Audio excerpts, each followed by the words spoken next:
Sejam bem-vindos ao Pura Ideologia, uma nova rúbrica de vídeo-ensaios aqui no canal de Miguel Faria que irá substituir a antiga rúbrica Javarda Intelectual. Neste primeiro vídeo iremos falar sobre a primeira fase do capitalismo tal como concebida por Avelés Nunes, o capitalismo concorrencial. No fundo, este vídeo é uma readaptação de um vídeo já publicado. Acho que é a melhor maneira de inaugurar esta rúbrica de vídeo-ensaios.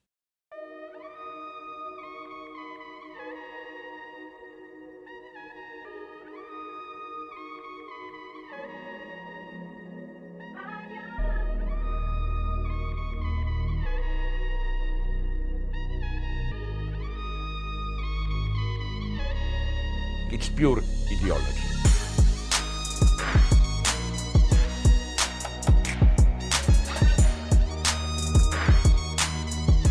Para criticar o capitalismo, nós precisamos primeiro de o compreender. E precisamos de o compreender não apenas na sua totalidade, mas também nas suas especificidades e particularmente nas fases em que existiu. Eu vou dar início aqui a uma série de vídeos sobre o capitalismo e especificidades, particularidades sobre o capitalismo. Vou começar por falar sobre as três fases do capitalismo: o capitalismo concorrencial, o capitalismo monopolista e o capitalismo monopolista de Estado, e terei como base o manual do professor Avelés Nunes, Os Sistemas Económicos, Gênese e Evolução do Capitalismo. Esta é uma obra que está disponível para todos os alunos da Universidade de Coimbra, está disponibilizada pelos próprios serviços de ação social no site da Universidade de Coimbra e, portanto, em teoria está, em tese está disponível para toda a gente que queira consultar ou mesmo até imprimir numa gráfica. Existe essa autorização, ok? O professor Avelés Nunes é uma figura incontornável da economia política, é um professor jubilado da Faculdade de Direito da Universidade de Coimbra e, de facto, esta obra é muito simples, mas ao mesmo tempo muito completa, e eu utilizá-la-ei de forma a homenageá-lo também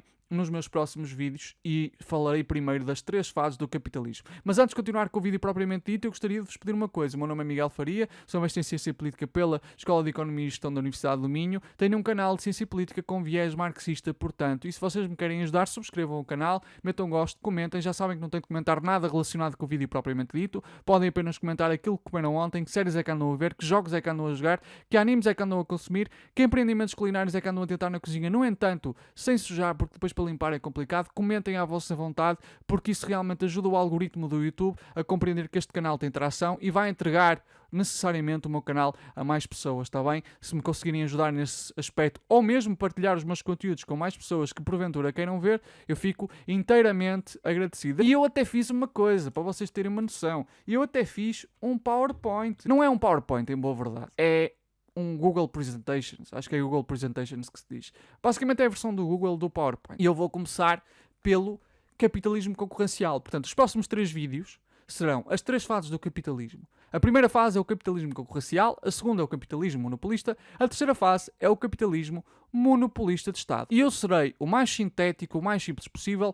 Não é objetivo deste vídeo ou desta série de vídeos ser um gigante teórico. O objetivo é mesmo tentar conversar um pouco convosco sobre o capitalismo, para tentar também compreender o que é que dá origem às ideias do laissez-faire, às ideias de que realmente as pessoas individualmente, ao prosseguirem os seus próprios interesses, vão cumprir ou ajudar a cumprir o bem comum. Enfim, eu quero ajudar-vos a compreender quais são as condições materiais desta época que levam a esse entendimento. Então vamos lá compreender o que é o capitalismo concorrencial, percebendo primeiro o seu surgimento. O capitalismo concorrencial, o capitalismo de concorrência, é também designado como capitalismo atomístico, capitalismo individual, capitalismo liberal. E isto refere-se à realidade que várias economias ou vários países vão experienciar durante o final do século XVIII ou mesmo durante o século XIX, quando vão ocorrendo as várias revoluções industriais. E eu gosto mais de dizer revoluções industriais do que revolução industrial, porque a revolução industrial, enquanto fenómeno total, não é homogéneo. Cada país teve o seu próprio fenómeno de revolução industrial e nem todos tiveram ao mesmo tempo. Nem todos os países são a Inglaterra. Há países que têm revolução industrial muito mais tarde. Este fenómeno evolutivo não é homogéneo, é heterogéneo e depende das particularidades, das condições materiais de cada país, de cada povo, de cada empreendimento nacional. Esta fase do capitalismo concorrencial é altamente concebida, ou melhor, retratada por economistas como Adam Smith e David Ricardo, e um exemplo fundamental deste senhor que nós estamos aqui a ver, de uma obra seminal deste senhor que nós estamos aqui a ver, do Adam Smith, é a Riqueza das Nações. A Riqueza das Nações será a obra que vai plasmar melhor que vai cristalizar melhor aquele que é o espírito da época do capitalismo concorrencial. E qual é que é este espírito da época, afinal? O que é que caracteriza necessariamente este capitalismo concorrencial? Vamos descrever isto de uma forma simples. A parte mais importante sobre o capitalismo concorrencial, o aspecto mais importante, é precisamente a abundância de pequenas empresas. Estas pequenas empresas eram frequentemente individuais ou familiares e gozavam de imensa, bastante liberdade de iniciativa na prossecução dos seus lucros, na persecução dos seus interesses. Portanto, estamos a falar de empresas atomizadas, pequenas empresas, vários atores no mercado, todos eles não tinham a capacidade individualmente de controlarem o mercado, de formar cartéis, de criar entraves para a entrada de novos atores, eram empreendedores, por assim dizer, muito atomizados. E como eram muito atomizados e eram muitos, nós temos aqui a livre e acirrada concorrência. Ainda não havia, de forma generalizada, um fenómeno de monopolização ou oligopolização que dava origem aqui a empresas que controlavam o mercado, controlavam a oferta e controlavam mesmo a clientela, controlavam a procura. Não havia isso. Não havia esta ainda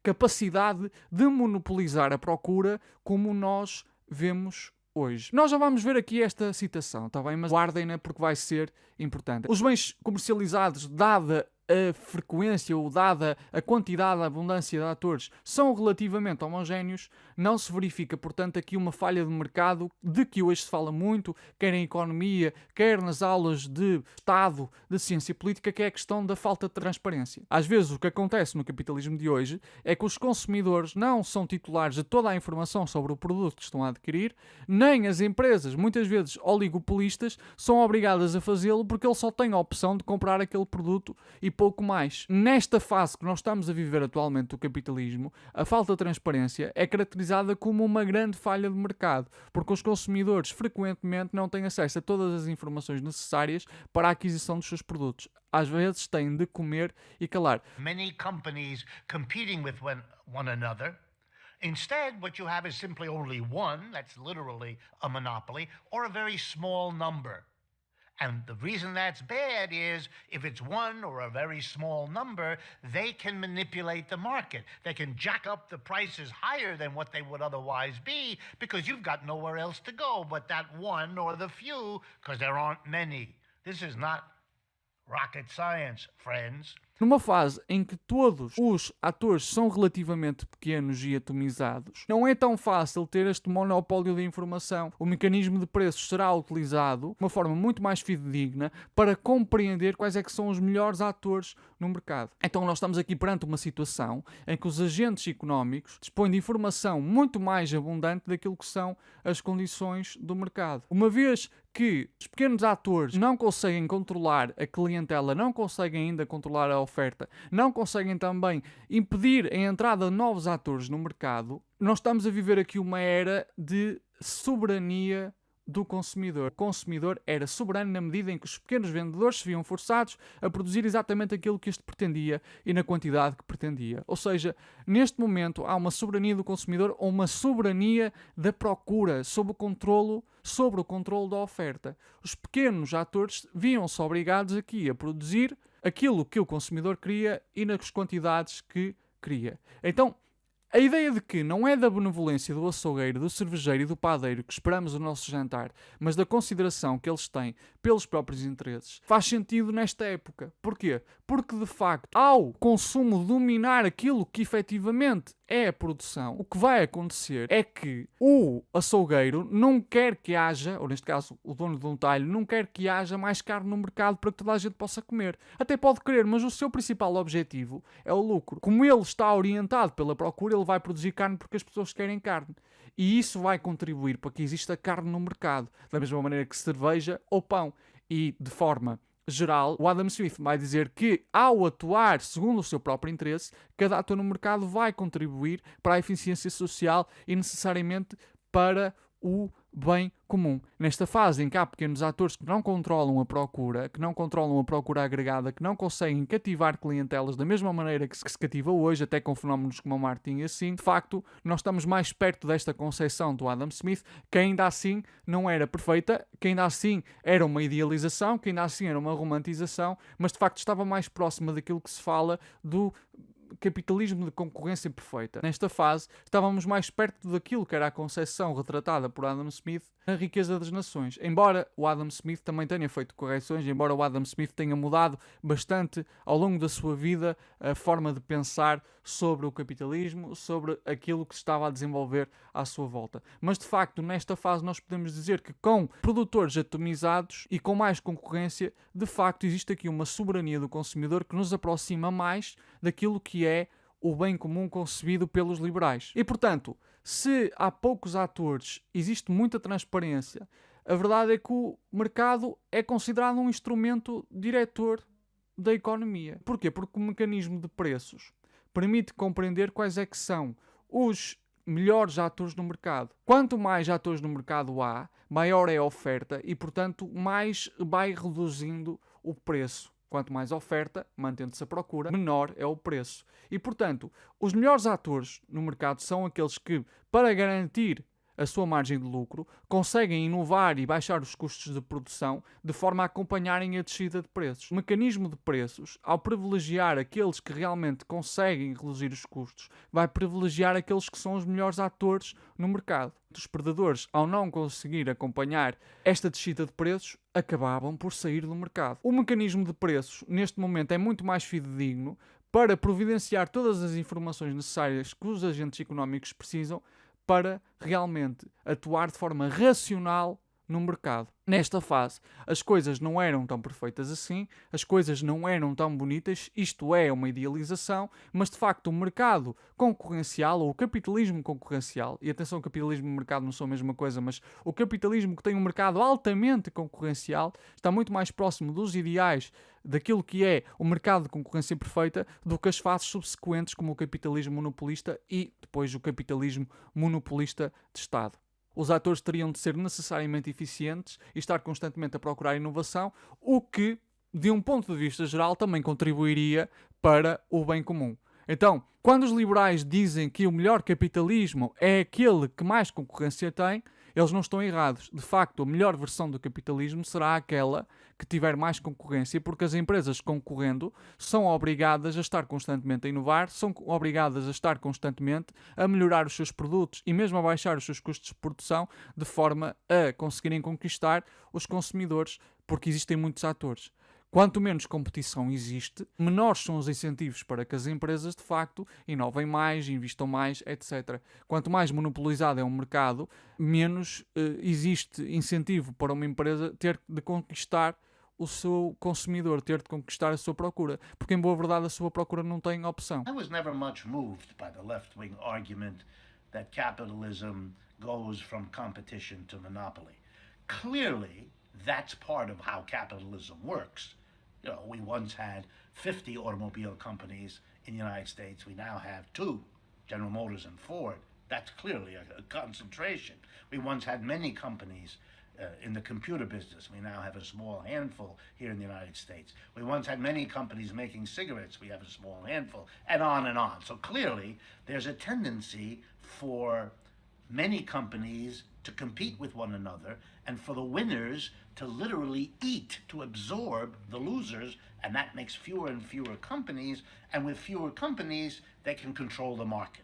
They can drive up the price because you have to buy from them because there is nobody else. The old critique of monopoly. Como o mercado concorrencial garantia, em teoria, o bem comum de uma forma que as suas fases subsequentes não garantiam, com o bem comum é preciso nós termos muito cuidado e já vou explicar porquê. Entendia-se que a economia deveria separar-se da política. A economia deveria dizer respeito necessariamente à esfera das ações particulares. Os indivíduos, e eu vou ler novamente a citação do Adam Smith, não é da benevolência do dono do talho, do açougueiro, do cervejeiro e do padeiro que esperamos o nosso jantar, mas da consideração que ele tem pelos próprios interesses. Esta ideia era de que os indivíduos, na prossecução dos seus interesses individuais, como por exemplo o padeiro a vender pão, vão contribuir quase que guiados por uma espécie de mão invisível para o bem comum, porque ao prosseguirem os seus interesses estão a atender aos interesses de outras pessoas, necessariamente os consumidores, e portanto, de forma agregada, vão todos contribuir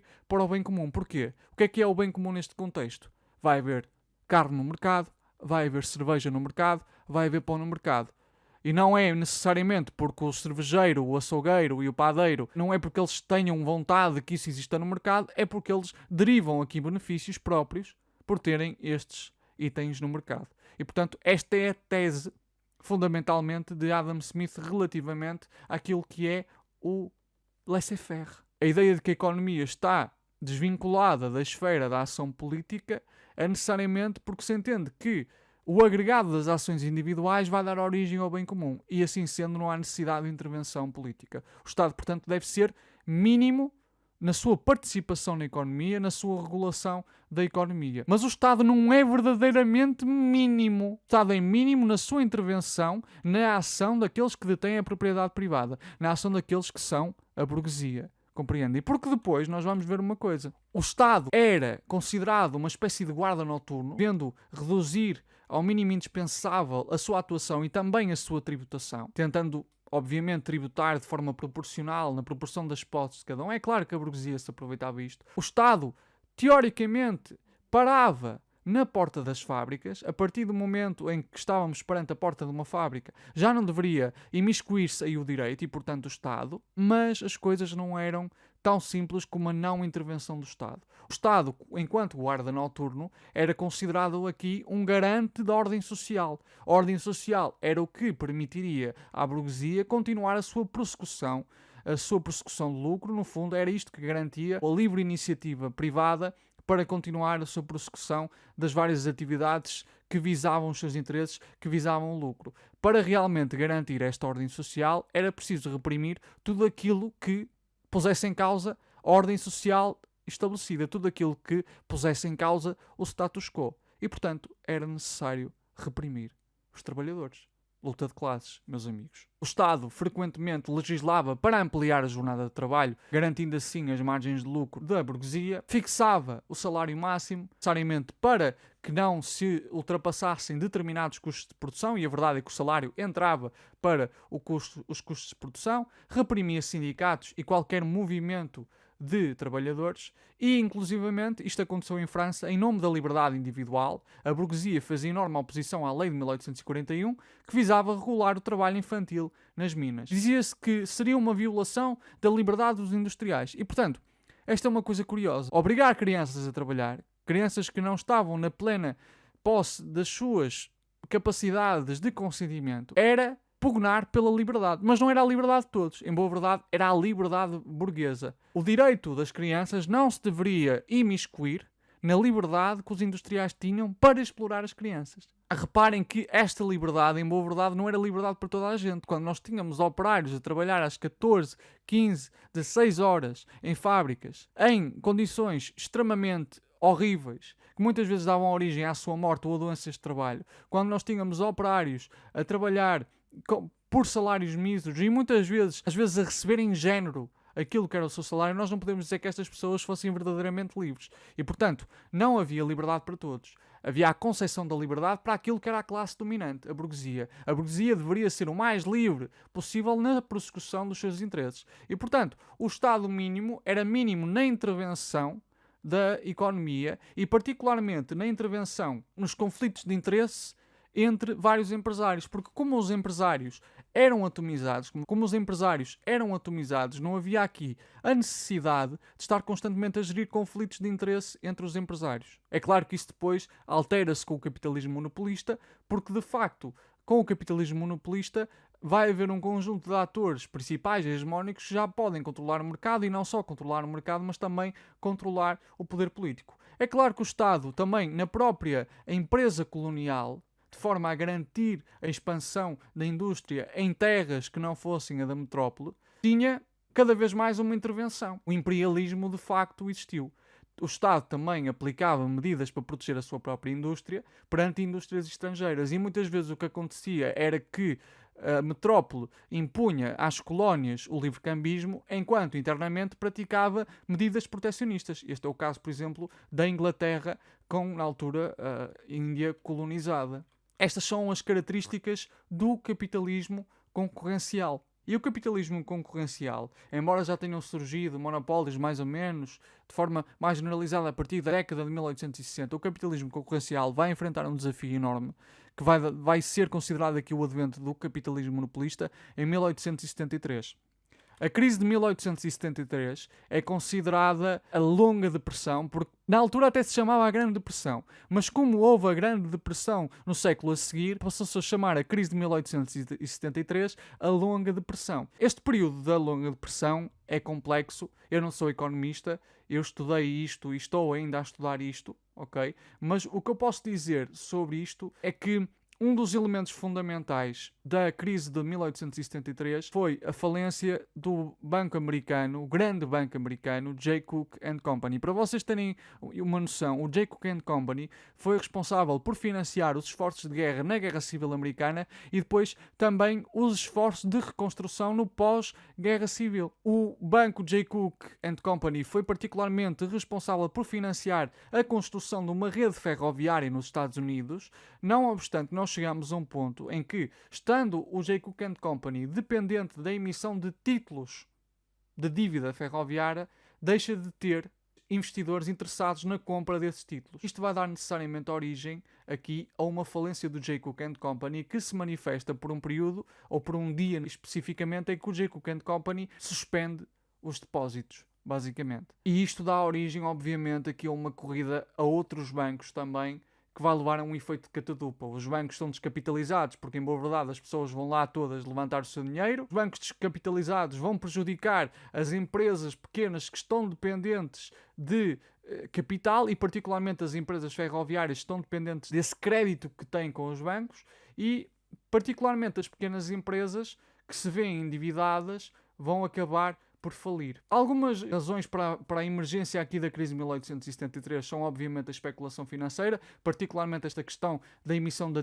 títulos de dívida ferroviária, mas também a própria superprodução de bens. Porquê? Com a existência de muitos atores no mercado, havia uma oferta muito grande e, portanto, os preços eram mesmo muito baixos, o que resultou neste período de crise, na falência de muitas pequenas empresas que não tinham capacidade não só para acompanhar o facto de haver um endividamento cada vez maior, mas também aqui a queda geral dos preços. Não conseguiam inovar no sentido de conseguirem comportar aqui a diminuição dos preços. Porquê? Precisariam de inovar para reduzir os custos de produção. Para vocês terem uma noção, neste período, cerca de 18 mil empresas americanas deram falência. Em muitas grandes empresas, muitos grandes milionários o que conseguiram fazer nessa altura foi comprar ou ficar pelo menos com os segmentos de atividade dessas empresas a preço de banana. Compreende-se que isto foi uma fase que deu o ensejo, que deu aqui o pontapé inicial para aquilo que seria o capitalismo monopolista. A crise de 1873 é uma coisa que eu ainda estou a estudar. Não quero detalhar muito porque ainda estou a estudar esta parte, mas de facto é reconhecido de forma relativamente consensual que o capitalismo monopolista tem aqui ganho de vigor com a crise de 1873. Relativamente ao capitalismo concorrencial, esta é a primeira fase do capitalismo. E esta primeira fase do capitalismo vai levar a um entendimento específico do capitalismo que muitas vezes ainda popula a mentalidade de determinados defensores da ordem burguesa, como por exemplo os partidos liberais, que parece que falam como se nós ainda estivéssemos perante o capitalismo concorrencial e não perante a existência de megacorporações e de megabilionários que têm uma capacidade de controlar a procura agregada que estes pequenos empreendedores, assim dizendo, no capitalismo concorrencial não tinham. Esta fase é muito importante para vocês compreenderem porque é que a ideia de laissez-faire ainda hoje é, por algumas pessoas, tão defendida. Ainda que o neoliberalismo não defenda necessariamente o laissez-faire, mas uma coisa relativamente diferente que nós vamos falar em próximos vídeos, está bem? Portanto, eu espero que tenham apreciado aqui esta pequena aula sobre o capitalismo concorrencial. O próximo vídeo será sobre o capitalismo monopolista. Se tiverem alguma dúvida ou assim, questionem nos comentários, eu posso abordar em próximos vídeos. Obrigado e até o próximo vídeo. Associações, sindicatos e partidos. As classes dominantes têm horror aos partidos. Associações, sindicatos e partidos. As classes dominantes têm horror aos partidos. Associações, sindicatos e partidos. As classes dominantes têm horror aos partidos. Associações, sindicatos e partidos.